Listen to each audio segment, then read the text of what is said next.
So this is the hotel. As you can see, gamay lang ang area. Tas mo na ning CR. Mao ni ang workstation, which is okay na.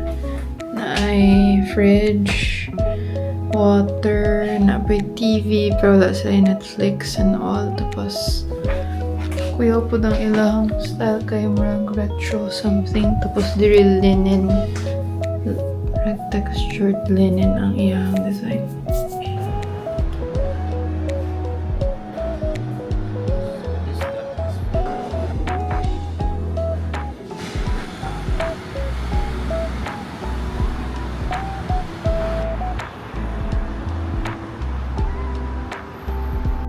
Okay, thoughts on Kaohsiung. Medyo gamay pa ang tourists na akong kitan. And then, may part nga murag iri kahit ako ang buildings, but there are a few people that I see. Pero so far, I like the vibe kay okay, dili siya as crowded as Taipei. And it's close to the city. I appreciate na ko ang ilang urban planning. I-maintain dyan nila ang mga puno, guys. Main roads pa. And basta nindot siya so far. Ay, sa main road. Exercise. Let's go.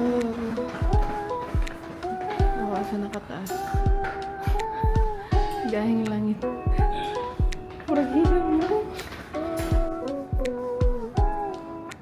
Dome of light.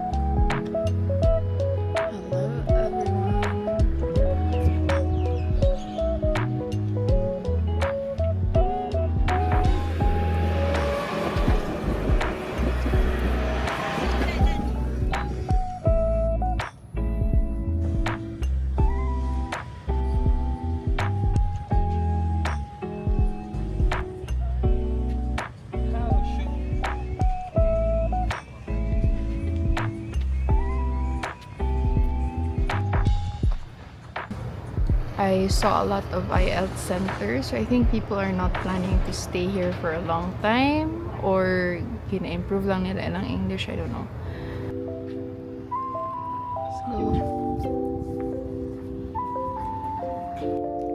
So these are train tracks. Very nice. Pero very little.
So we just ate in Duck Zen, which is here, unahan sa street na ni, and then just a few walks from there is the milk tea place, Xiangming Tea Shop.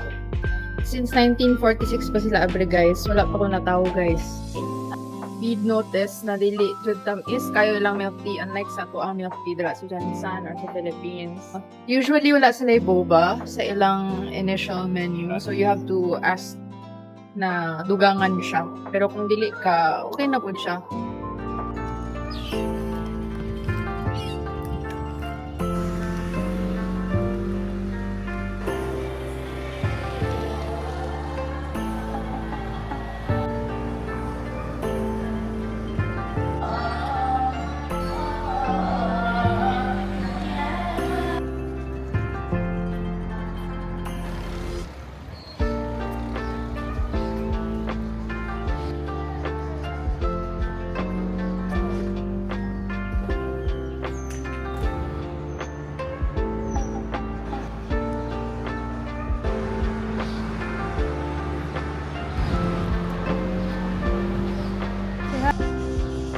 Kuya Wani, nagbaba diri tapos sinip diri ni baba.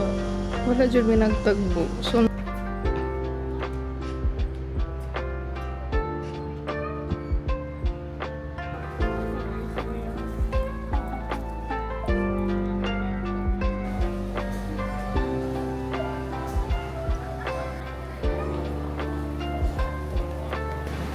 oyster omelette, dumpling, and pork roll with kimchi.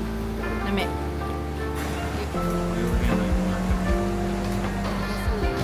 Central, no.